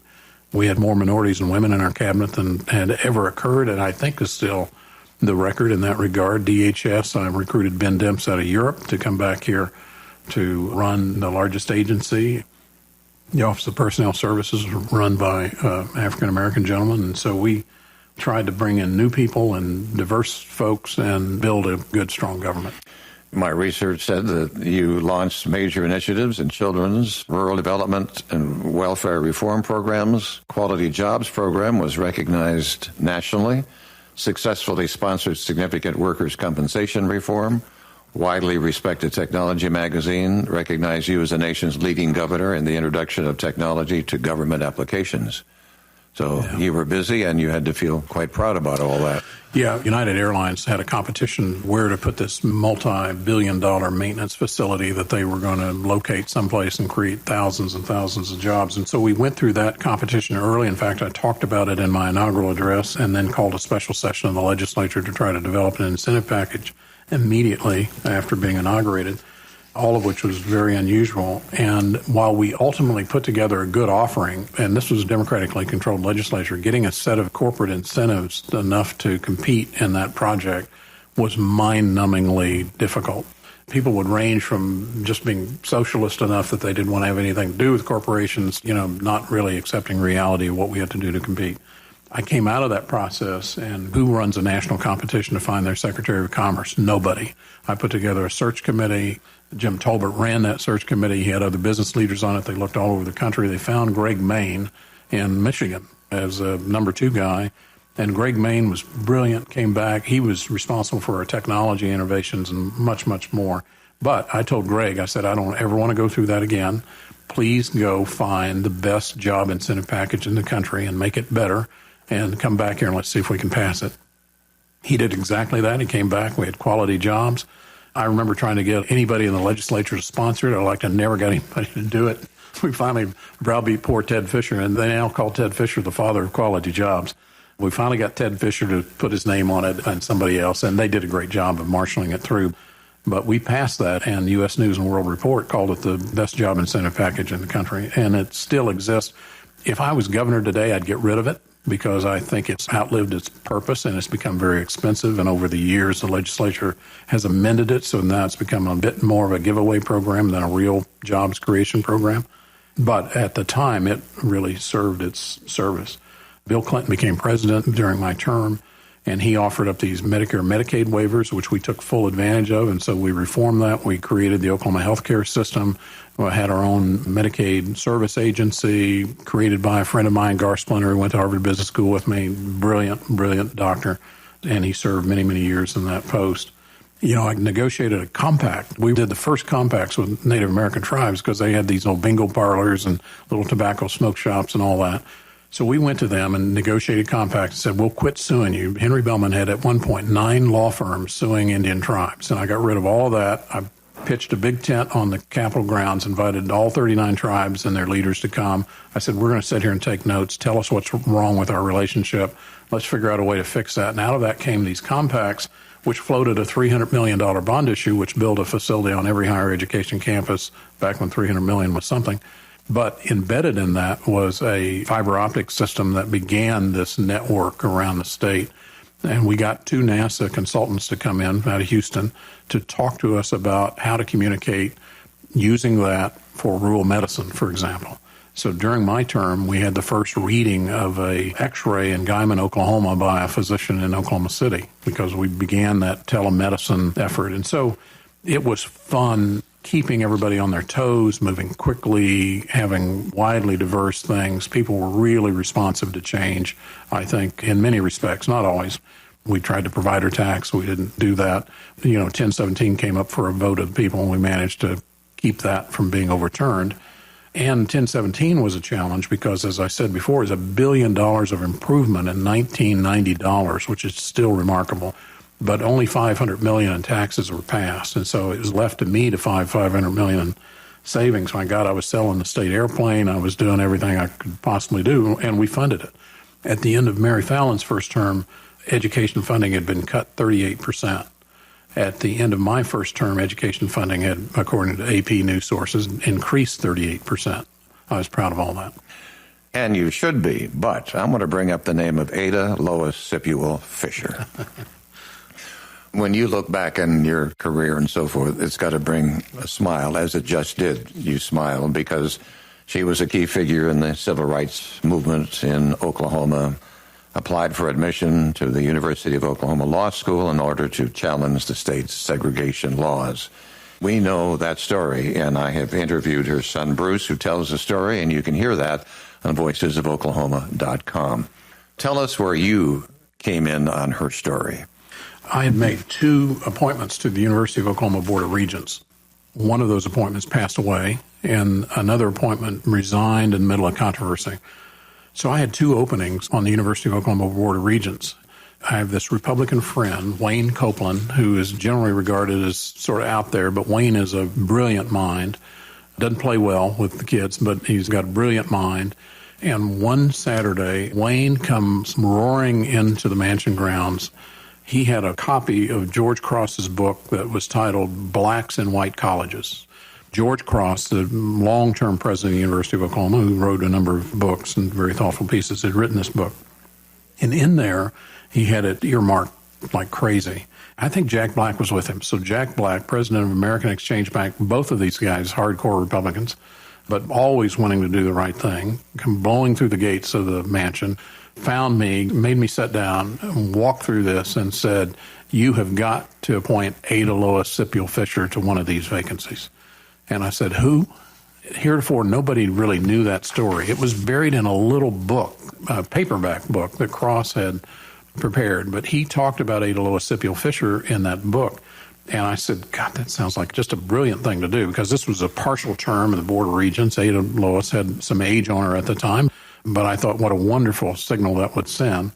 I called her. I remember standing in the window. There was a bulletproof glass window that children had always tour the governor's office. That was the only thing they cared about when I told them this was bulletproof glass. But I remember I had a long cord on my phone, and I'm standing there, and I'm proudly got Ada Lois on the phone, and I talked to her about that I wanted to name her to the University of Oklahoma Board of Regents and what a momentous thing this would be, et cetera, et cetera. And she listened very politely, and she said, well, thank you very much, Governor, but I don't think so. I'm a little elderly, and that just sounds like it'd be too much. I'd never had anybody, of course, no one says no to OU Board of Regents appointment. So I persisted, and I came back, and I was probably stammering by this time because I was shocked that somebody would say no. She persisted and said no. She didn't want to do it. She mentioned medical issues once or twice, and I said, would you mind terribly if I talk to your doctor? She said, no, I'd be happy to. So she gives me her doctor's name.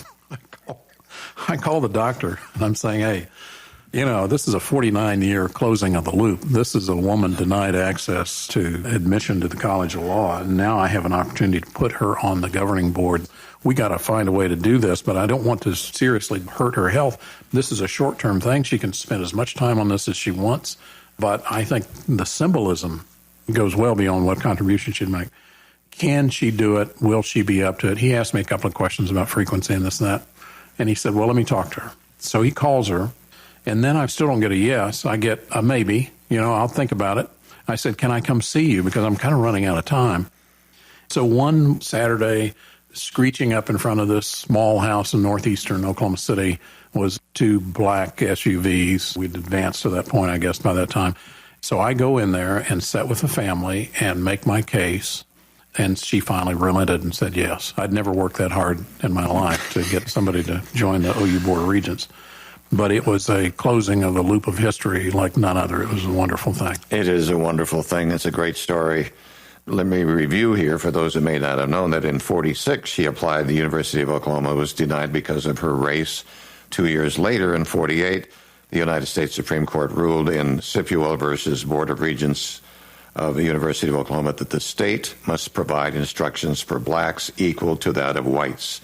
And Thurgood Marshall acted as the head NAACP lawyer for this case, and the justices ruled unanimously. It was a precursor for Brown versus Board of Education. But, you know, she still didn't find it easy when she came on campus and went to school. They chained her off in the back of the room. They literally had a chain, I was told, not a rope. They put her in the back of the room. They put a demarcation, a chain around that area, and it's just almost impossible to imagine. And yet we have these cases that still happen to this day in America. I was really proud to be able to send that message. And the day that we appointed her, I will say, I had two vacancies, as you might recall my mentioning. I noticed that the current administration went out of state to find an African-American to serve on the board under a lot of pressure to fill that post. There had been an African-American woman appointed to the board before by George Nye. God bless him for breaking that barrier. But I appointed Ada Lois Sipuel Fisher and Melvin Hall, a distinguished attorney in Oklahoma City, African-American gentleman, to the board on that same day. And we stood on the steps of the old law barn where she was denied admission. The photos of Dr. Cross and his wife, Cleo, Anita Hill was there. She was a professor of the University of Oklahoma Law School at the time. The photos of that day are really cherished and hang on my office wall. Yes, yes, yes. And even when she sat in the lunchroom cafeteria, she had to sit by herself. There was a rope there, and white students would crawl underneath that rope so they could sit with her and eat. We point that out for history's sake, that nobody should take any of this for granted, what we accomplished. And there still is strife. I shouldn't be commenting here. You can do it yourself. There still is yin and yang about all that. But that's where we've come from, and that's how bad it was at one time. Thank you for what you did. Yeah. That was wonderful. Thanks to Wayne Copeland and Jack Black. Jack Black has passed on now, but two Republicans who broke through the mansion gates to bring this to my attention. Then in 1991, there was tragedy that struck your family, and that was the case of your son, Sean. An overdose of prescription medication came about. Kind of set the scene for what happened to Sean. Yeah, it's very hard to talk about even to this day, 28 years later. But first of all, Sean was a remarkable young man. He was really brilliant, and he studied very hard and was entrepreneurial. I bought a mower that was a power mower. These were a little unusual at the time, but you can grip the grips and then move.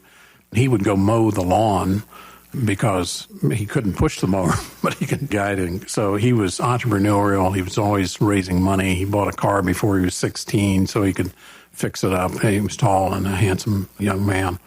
So when he went to the University of Oklahoma, when I was in office, he was distraught because the Oklahoman made sure that we were under a blanket of controversy from day one. I mean, it certainly wasn't the beginning of fake news, but it was a classic case of we can make facts say anything we want them to say. I think he was sensitive to that. He wrote an editorial in the Oklahoma Daily defending me, which was touching. But he continued his entrepreneurial ways because he discovered that he could buy two condos. And literally, he put this together himself, talked to the bank, did all this. I think we had to countersign for it. But he found two condos for sale in Norman. He could buy both of them. He could live in one. He could rent the other one to pay the mortgage payment for both. And so he could live for free at the University of Oklahoma and live in off-campus housing. Well, he became a popular guy among all of his friends. He got an exception to university housing. I got an exception when I went to the university because I couldn't afford to pay for dormitories, and he sort of got the same thing. He became the repository for one of his friends, for example, had a bong pipe. They couldn't keep it in the dorm, and so they kept it in his closet in that place. The details of this are a little sketchy. Others have looked at this and put this together pretty hard, but apparently in his absence, in a windstorm, a door blew open on his condo. An alarm went off. He wasn't there to respond to it, so the Norman police showed up. For whatever reason, they said they saw something suspicious in the apartment, so they went in and searched the apartment. What they saw on the counter, he had just repaired a dishwasher, and there was some remnants of copper pipe laying around, just 2 or 3 inch long chunks. I think they classed that as their reason for going in. They intensively searched the apartment. They found this bong pipe of a friend up in the closet on the top shelf, and they found a bottle of seeds that were undistinguished, but, they were seeds somewhere in the apartment. Here's the son of the governor in a college town. There's a bong pipe that's clearly tucked away in the top of a closet, and there's a bottle of seeds that they have discovered. And an ambitious DA decided this was his opportunity because I was already radioactive, thank you to the Daily Oklahoman. So they made this into a big drug case. And Sean was mortified because all he wanted to do was to protect us. And so he immediately went down, took a drug test, and did all that and passed. He had no drugs in his system, not even marijuana or anything else, which is remarkable for a college student. But that DA persisted and decided that they were going to plant those seeds and they were going to cultivate them, and if they could get them to sprout, they were going to charge him with possession of marijuana. So for a week, there was just unending headlines. We counted, if you counted the repetition of the stories, so if you took an AP story and counted the number of papers it showed up in and the Oklahoman, everybody went crazy because here I am radioactive. They want to punish me as much as they can. They want to embarrass us as much as they can, and they began using him as the means for doing that. And so it was just thousands of stories. And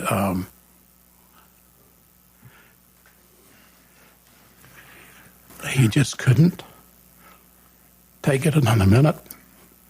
And he wrote us a lovely letter. And he overdosed on a prescription drug medicine that he was taking for a reflux condition. The thought that it was marijuana, wasn't that assumption overturned later by law enforcement tests? Yeah, it sprouted. They tested it, and it wasn't marijuana. I have no idea what it was. There you have it. Yeah. So you were devastated, and I don't know, you must have felt the state, too, was mourning with you. Yeah. Did you feel that? And we did. There was candlelight vigils, and he lingered in the hospital for probably 10 or 12 days. Died on September 29th. How old was he? He was 20 years old. Well, I know what you did for a fact is in 1994, you commissioned a bronze sculpture to be placed on the governor's mansion to honor children of past, present, and future Oklahoma governors. Tell us about your thinking and how that came about. There was a charitable golf tournament that popped up after Sean's death that was raising money for an endowed chair at the University of Oklahoma. So we had one of the first $3 million endowed chairs that was matched by the state. Remember that, not during my time, but it was a large endowed chair in pediatric behavioral science at the University of Oklahoma. So we were very proud of that being named in his honor. And Rhonda and I have been kindly involved in recruiting the person that has filled that role the last two. There are occasionally young families that come through, but we wanted to honor the children because it's so punishing for them oftentimes. A lot of times it may be a lot of fun, but in our case it was just sheer punishment. During the intensity of that, just to give you an example, I walked by the TV set in the governor's mansion one day and I did a double take. There was a picture of my children playing on the playground equipment out in the yard. I looked back at that and looked across the street, and one of the TV stations had brought in a crane and had hoisted a camera up to be filming inside the mansion grounds so they could catch any activity. It's punishing on kids. We just wanted to recognize that. So it has the names in a beautiful spiral around this bronze statue of Sean kneeling with an image of her youngest daughter holding a puppy. a beautiful spiral display of all the names of children of past governors. Mm-hmm. You must have been able to counsel or people reach out who've also lost children in this manner, maybe down through the years. Mm-hmm. Has that happened? A little bit. It was amazing how much comfort we drew from people that just came out of the woodwork with us.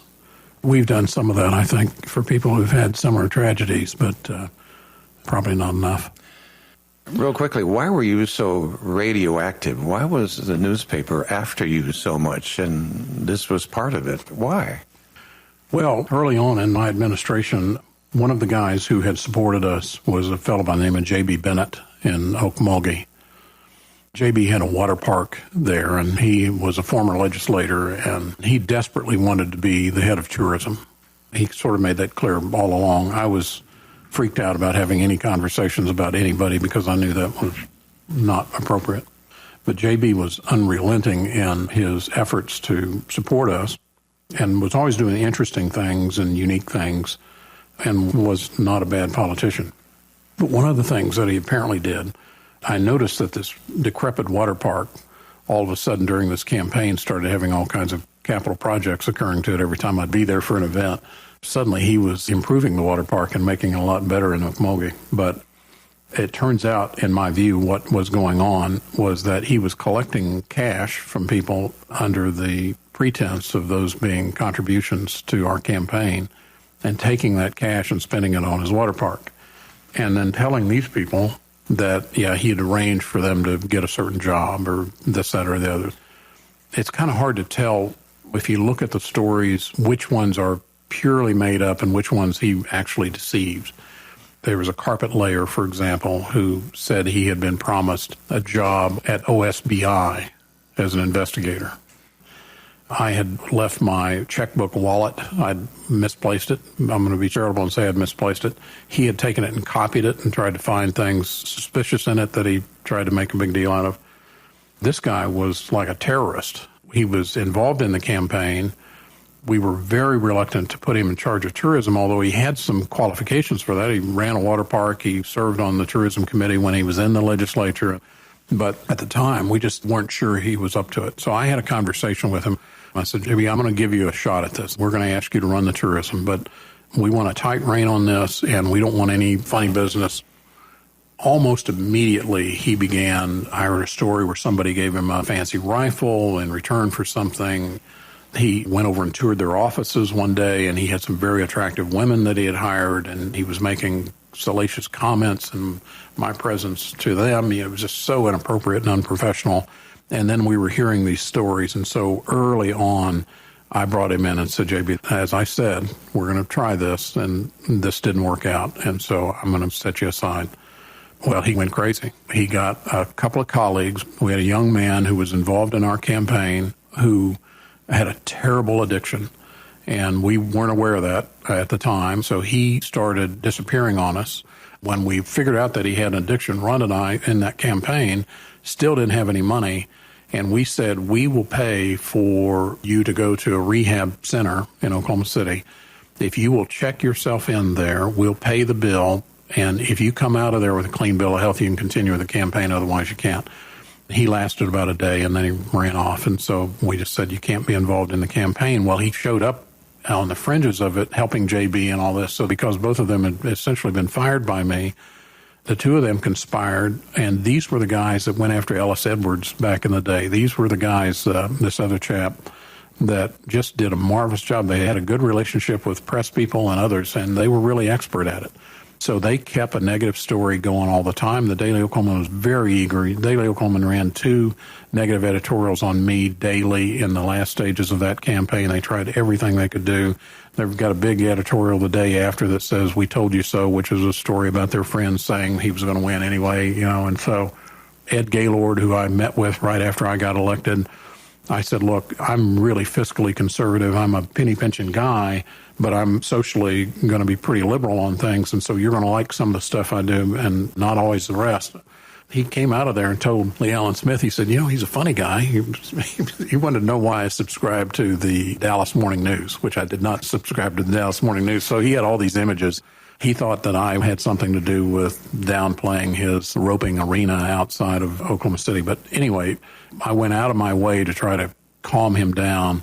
And for a moment, it looked like that was going to work. But the minute he saw blood and water, he went crazy. Hired former FBI people, put together a 5-person investigative team. They went after us tooth and tongue and kept a negative story in the paper, none of which proved to be true throughout the process. And so ultimately, after Sean's death, I just needed to end this. And so they basically made up something that I could plead to. It was a misdemeanor. And even then I went down to the courthouse and very carefully wrote out a statement that made it clear that if I had received anything into our campaign, it was without my knowledge. We never put anything in paper, but I needed to end this because I was afraid this was going to further damage other members of my family. Well, let me just say that you were accused, and this is what you're talking about, of election violations, that you conspired to hide $18,000 in campaign donations by attributing them to someone else. Mm-hmm. This is what you've been talking about, right? Right. And at the end of that, you asked prosecutors what they wanted to end this, and that's what you've just said. How can we bring this to an end? Yeah. Again, what did they tell you? What they said is, okay, well, you signed these contribution reports that had these amounts that we had no idea that somebody had given somebody else money to give. The records will show, and it's been well documented, that we were terrified about this, and early on were auditing our books, and we gave back something like $12,000 over the course of the campaign because we just didn't trust it. At one point, somebody handed one of our aides in the campaign a big envelope down in Ada or someplace, and we got back to Oklahoma City. It had a bunch of cash in it. I think it was like $5,000. We called him up and we said, who contributed? It said, it's just walking around money. It doesn't have to be attributed. So I put the young man who had taken the envelope, we told him to get it, butt in a car and drive that money back to Ada and give it back to them and get a receipt for it that you returned it, which offended them, to no end. I had a guy call me after the primary, a prominent banker in northern Oklahoma, that called and said, hey, I had this deal with Wes Watkins. I gave him $5,000, which was the maximum legal contribution. He said to be the adjutant general. And he said, and the good deal about that is I'm only going to be that for 2 years, and so you can sell it twice. This is what he said to me on the phone. I'm stunned, so I'm just blank. And I can hear him say something like, oh, I'm sorry. And I said, we don't do that sort of thing. We don't sell jobs. He apologized and hung up. So we were, I don't want to say we were righteous about it, but we tried to be very, very careful, refunded substantial amount of money during the campaign. The idea that we knew about this, to this day, the person that was responsible for the final numbers, Richard Bell in Norman, Oklahoma, to this day, Richard doesn't maintain clearly that we knew.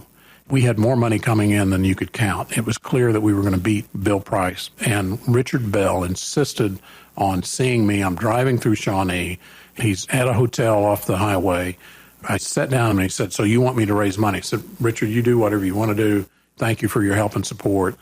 I was very uncomfortable with it. I got in the car with a chap who later became a member of the court and just said, boy, that was the most uncomfortable conversation. Had I gone to trial, that guy would have testified what I said immediately after that. And it would have also been testified to that I didn't sign those documents. That's always signed by staff. Immediately after this whole episode, the legislature passed a law saying that candidates no longer had to sign their forms because there could be anything in there. Mm-hmm. Bill Clinton told me at one point, he said, I can't imagine being held criminally responsible for the actions of your contributors. Because there were 10,000 contributors, there was money coming in every day. And when you lay those facts out, it's just completely irrational. But I needed to end this because I was afraid of further damage to the family. So I didn't know enough, and my attorneys, I don't think, were quite on the ball enough to be able to say Alford plea to me. I should have gone down and said an Alford plea. I actually had a long conversation, though, with Mike Turpin and the attorneys about, isn't it perjury if I go down there and say I'm guilty of something when I know I'm not? Mm-hmm. So how do I get around that? Well, it should have been an Alford plea because that's what it is. But when they allowed me to write a statement, and that statement paragraph didn't have me confessing to anything wrong, said I received after I'd already received, nothing about knowing about it, then I felt comfortable that I had not lied about doing something wrong. So I ended it. Yeah. And then in return, your record would be expunged in 12 months. Right. They said, pay us whatever you had in the bank account, which is another indication, there was $160,000 still left in the campaign at the end of the day. So we didn't need any money. I wasn't out there asking anybody for money. I sure as hell didn't need somebody to be giving their kids money to give to the campaign. It was just unnecessary. It was illogical that it would happen, and the facts don't support any of the charges. I always remember the picture of you going to the court late at night. It was after business hours, but that was set up by the court, or somebody apparently negotiated that so we wouldn't be down there in the crush of the day. There you were. What a feeling that had to be for you. It was awful. It's terrible. Embarrassing. But it was you put one foot in front of the other, and you think, okay, we're going to put this behind us, and then we're going to move on, and we'll do other good things. And you did, of course. But you've also said, I'll never run for office again. Is that the way you put it? Well, I don't know if... You wouldn't run for re-election. Yeah, I decided not to run for re-election.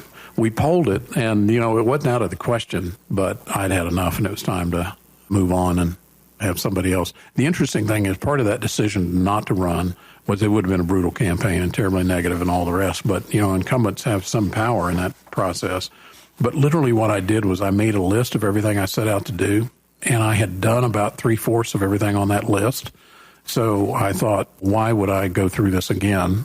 Having got that much done in that short a period of time, I think I'll go to the farm. And then I got sucked into a U.S. Senate race later on. You did. That's a whole other story. And we'll touch on that.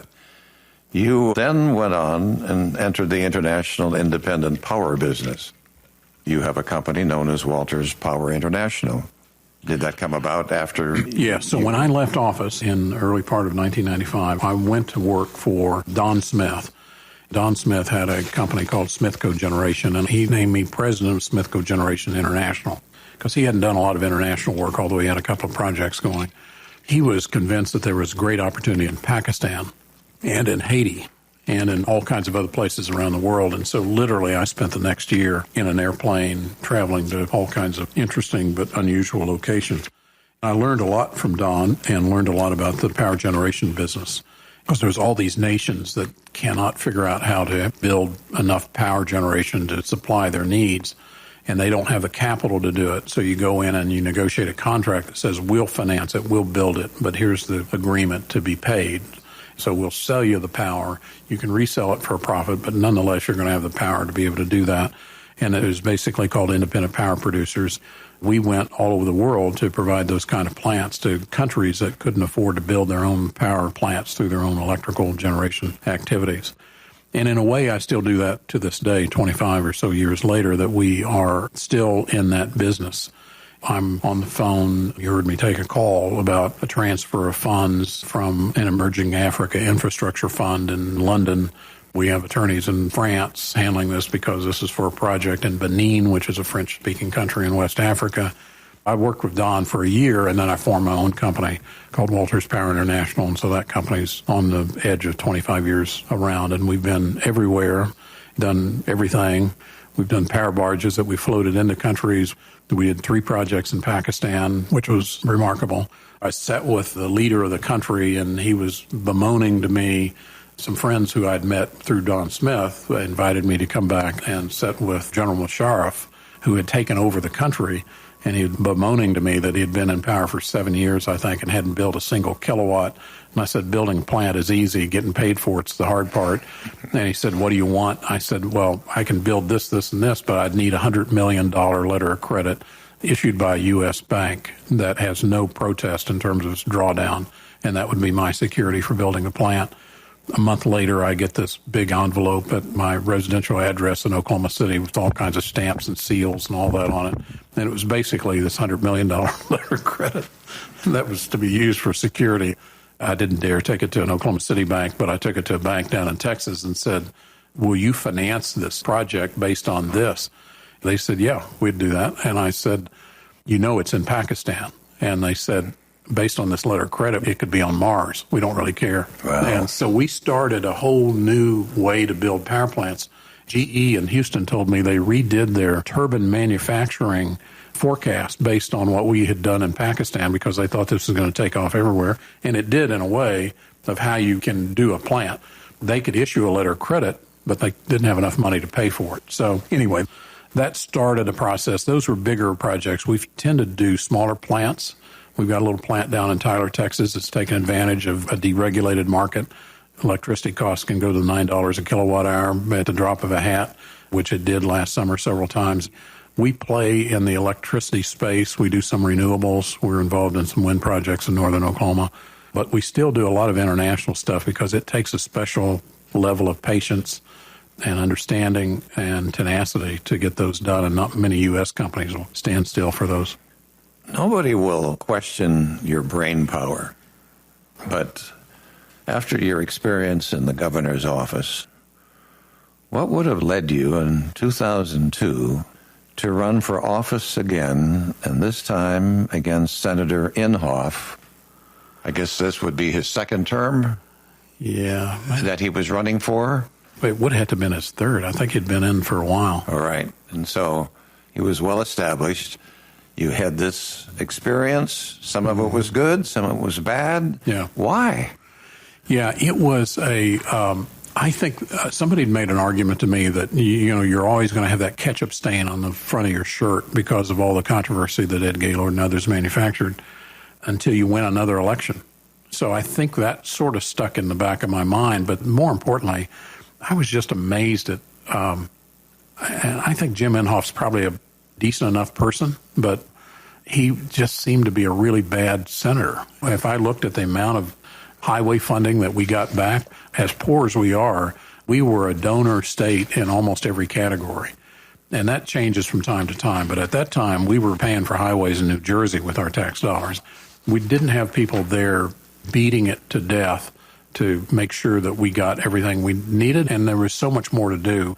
I guess they were in the minority, I believe, at the time. And his vote was so predictable and so right edge all the time that it took away all of the negotiating capacity for getting good things done in the state. So if I was in the middle, I might vote with a Democratic majority, I might not. If I'd mix it up a little bit, I could get so much more done in the state because that vote's going to be a lot more valuable. And Jim is so predictable in terms of how he's going to vote that I can't imagine going out of your way to try to do anything for the state on his behalf because of it. Seniority now makes a difference. So there's a lot of counter arguments, but I was just moved by the spirit. I could not believe that as poorly as I thought he was doing, no one was going to challenge him. And I knew it was an uphill fight, and it was. We were not successful in that. I think we ran a pretty respectable campaign, but not enough to come close to winning. But it was at a time, too, where Republicans had such a stronghold in the state, and here you are, a Democrat, and even today in 2020, we still have that going on. So you already had a stain on your forehead. Yeah. You were D. Yeah, the demographics had definitely, the makeup of the voter base had definitely changed. All of that had taken place. And then in the middle of that, you've got 9/11, which had occurred, which normally, except in the case of this pandemic and our current president, normally a national tragedy like that inures to the benefit of incumbents. And that was the case here. You wave the flag, you express sympathy, and you're going to do well. We had everybody out here campaigning against us, the president, the vice president, they were all here. So, was it tough to be defeated again? Not so much. I think, again, it probably was a little bit more like 1986. I knew it was a long shot. It was like Don Quixote. I mean, it was tilting at the stars, but I felt it important. It's the reason I stay active now. I mean, it's just insane that I stay active in party politics and that I serve on the DNC and on the executive committee and all this other stuff. At a national level. At a national level. I should take a lesson from other former Democratic governors and give it a rest. But there's a public policy enthusiasm about me because I saw it firsthand. A lot of it got wiped out pretty quickly, but I saw firsthand what one person can do in politics. Or not one person, but one person can get a collaboration started and eventually build a coalition, and the next thing you know, you pass House Bill 1017 and you fully funded, and you've got almost a 40% increase in public education funding. I mean, those things happen. But it takes a one-mindedness that I've had over the time, and frankly, I still share that. I call myself a business and public policy enthusiast. Yeah. The state is hammering out a budget as we speak. Here it is Friday, and I suppose they've come to the end of that. But I thought about you. The headline in our paper yesterday was 4 Stitt vetoes overridden. It was historic. The legislature overrode the vetoes, the general appropriations bill, 3 other budget-related measures, and the legislature is dominated by the governor's own party, for those who will be listening back to this as Republican. So it was his own party who rejected it, and that was historic. You might have a comment on that, but I was wondering then, did you have difficulty hammering out a budget? What was your legislature, the makeup of it? All Democrat. All Democrat. So you didn't have that problem, but he has a problem with his own party. I had exactly the same problem, sadly. In fact, I would put my override numbers up against however long Kevin Stitt serves. I can't put his 8 years against my 4, but I'll guarantee you that I had more overrides in my 4 years than he had. Well, he's only done 2 years. He's only done 2, but I mean, dozens. Literally, the legislature enjoyed overriding big bills and simple bills. There was a lot of goofy stuff that gets passed, and I wasn't bashful about vetoing it. Afterwards, it became kind of a thing for governors not to be overridden. And so in the recent past, Keating was just, I'm not sure he ever got overridden. And I'm not sure Henry did. Maybe he did, but not at the volume that we had. Again, we're radioactive half the time. I wasn't bashful about vetoing things. And the legislature was always, I came out for term limits when I ran for office. I didn't come out for a vote of the people on taxes. I just said I wasn't going to raise taxes. We were going to figure out a different way to do this. And so I did things like the Indian compacts and bond issues and what have you. But I think the interesting thing is if you cut one layer into this, it is really a very specific fight between the Republican leadership of the legislature and this Republican governor who is like me, imbued with a little arrogance when he came in and a little naivete and maybe even knows less about state government than I knew at the time. I think you put all that together, and he seems to be quite stubborn. So when he locks in on something, and supporters of Donald Trump, I think, see this as the new normal, that, boy, you just do something out there, and then you never move. You never apologize, never move, you never back down. And so I think that exists there a lot. The other interesting thing is our Native American tribes, we've got several that are multi-billion-dollar budgets. These are huge and, thankfully, very well-run operations. And they are 10 times more influential than our utility enterprise ever hoped to be back in the day when utilities seemed to be dominating everything. The legislature gets that, and they are lockstep with Native American tribes, and the governor has very clumsily tried to get in there and change the compacts. And they're all eager to do it. You could fix this in 5 minutes. You basically go in and say, listen, you're paying an average of whatever it is, 4% at the moment. Let's pretend you're going to pay 6%. And I'll pretend that these things renew, and let's sign it up. And all of a sudden, the governor will be a hero and will have increased the money from Indian tribes by 50%, for God's sakes, and it's done. Instead, they've had this long, drawn-out, distracting, expensive fight that is threatening. When I came in, relationships with tribes are terrible.